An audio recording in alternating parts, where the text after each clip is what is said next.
Here we have the new 2025 GMC Acadia.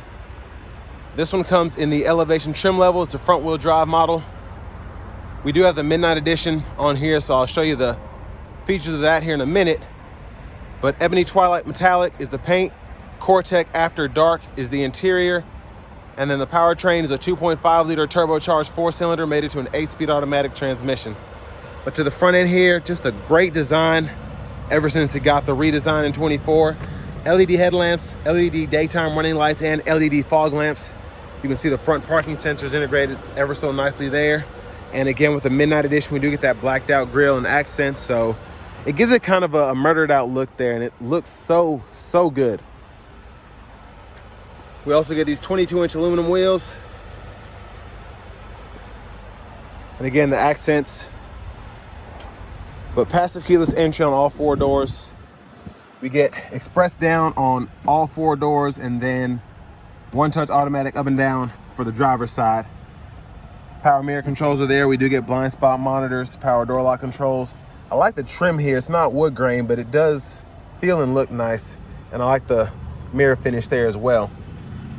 Power lift gate, Bose sound system, electronic parking brake. We can go through our drive modes there, auto stop toggle. Pedals down there. Hood release, manual tilt and telescoping steering wheel. And here's the power driver's seat. 2-way power lumbar support is included here.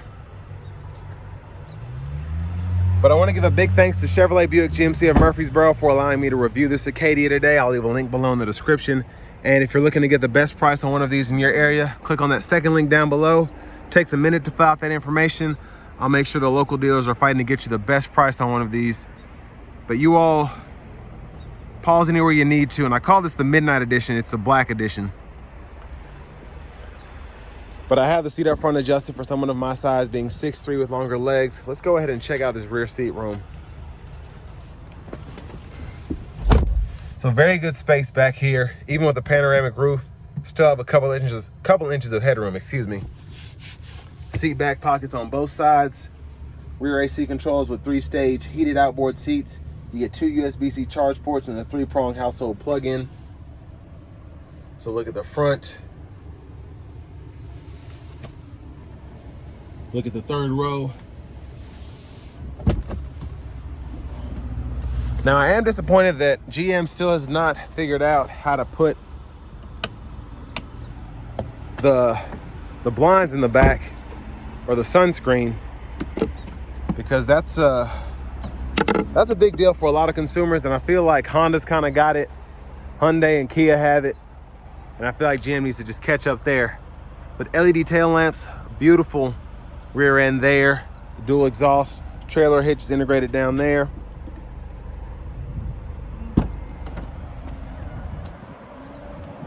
And cargo space is pretty generous, I think, for a 3-row SUV that has the room that this does. But it has the drivability of a mid-sized car, in my opinion. If you want to fold this down for whatever reason, just pull up there, pull and push, and when the seat up front is up far enough, you can fold that flat. Bottle holders in the third row with the USB-C port on both sides, and then your top tethers are there if you ever want to hook your car seat up.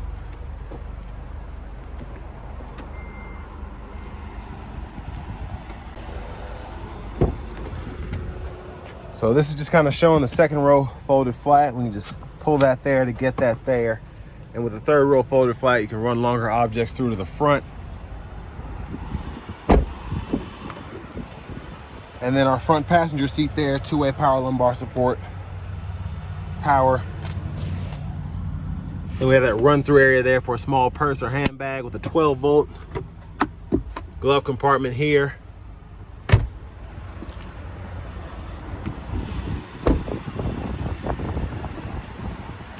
And then back to the front end. Mostly covered up there is that 2.5 liter turbocharged 4-cylinder.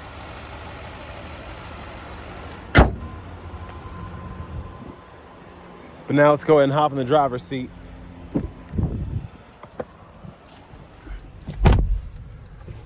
So nice leather wrap steering wheel here. Of course, with the Super Cruise, we have the sensor there and then the indicator there. And there's the horn. Love the newer screen here. We get AM, FM, XM radio, Bluetooth audio, Amazon Alexa, USB, and then we have the podcast as well, if you want to get those through Google. And then we do have wireless CarPlay, Android Auto compatibility here, which don't expect to see that much longer. GM's trying to get rid of it, but Google Maps, once everything's set up, it's pretty neat to use. Auto Park Assist, pretty simple again.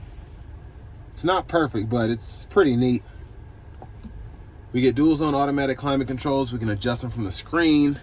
We can use a touch down here, or we can use these as knobs, which is pretty neat.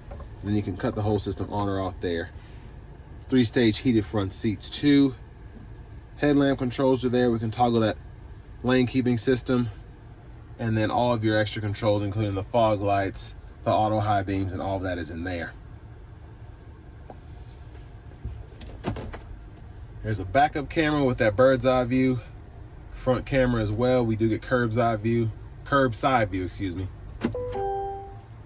And then my favorite thing is the vehicle status report. So I can just go in here and literally pull up my tire pressure, brake pad life, engine air filter, oil, and then battery voltage. So love how that's included there, and the graphics are just so nice. Or you can just go below here and actually go through each menu. So your maintenance stuff will be here, gauges, and then the trip meter. Love the volume knob as well.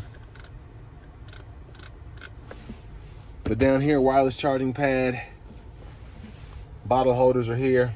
And one other thing I always like to point out, in the settings, if you ever want to change the important features, you can go in here and turn on teen driver, rear seat reminder, buckle to drive, adjust your super cruise here. So if you don't like it to do the auto lane change for you, you can turn that off. And then if you go into the system settings here, change your units of measurement or your language right in there. Now, while we're looking in the center console cubby space, I'm going to retract the panoramic roof cover there, the sunshade. There's a space in there with a removable tray. And once the roof is all the way back, you can tilt, or once the sunshade's all the way back, you can tilt or slide the actual roof. So pretty big size there. And I like how quiet it is as well. All of your controls for that right in here. Sunglasses holders there. Hazards here along with that OnStar. And then you do get the nice vanity mirror there with the LED lights. Now back to the steering wheel. Blinkers are on the left side. When the low beams are on, you can toggle those high beams or flash there. Front wiper fluid is here. You can adjust the wipers there, and then you have the rear wipers here, and then pull either way for that rear wiper fluid. And then here we have the shifter. So it's like a normal column shifter. Just hit the brake, pull for neutral, down for drive, up for reverse, press P for park. And then we do have paddle shifters as well, which is always fun if you ever want to use those. So you want to go ahead and put in drive, and then you have that low mode there, and that's where you can actually manually adjust those paddle shifters if you so choose. Now with the adaptive cruise, or the super cruise, excuse me, you can turn the adaptive on or off there, adjust the speed, and then the gap adjust for that is there. And then for the super cruise to be activated, just turn on adaptive cruise and then hit that there. And when it's applicable, this will light up. Heated steering wheel toggle, mute button, Bluetooth, and then voice recognition. Go through your audio sources here. And then you can go through the actual gauge cluster sub-menus. I think it's 4 of them, just by hitting that. This one only have 3. Yeah, I guess this one just has 3, but up there is the heads-up display. Push button start. Finally, key fob with remote start.